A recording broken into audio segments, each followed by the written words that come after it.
কোন চোখ রাঙ্গাইয়া মা বাবার সঙ্গে কথা বলিও না।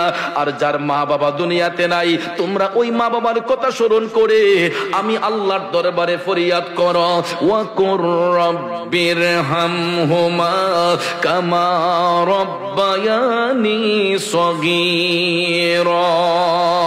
জবান খুলে বলুন সুবহানাল্লাহ।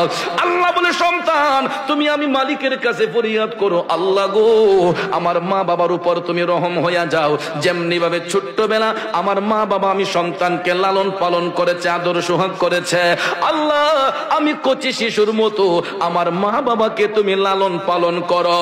বন্ধুরা আমার, হাদিসে কুদসির মধ্যে এসেছে, সন্তান যখন চোখের পানি চাইরা মা বাবার আত্মার শান্তির জন্য দোয়া করে গো, ওই সন্তানের চোখের পানিটা জমিনে পড়ার আগেই আমার আল্লাহ তার মা বাবা রুহের উপর খুশি হইয়া যায়। চিৎকার মেরে বলুন না সুবহানাল্লাহ।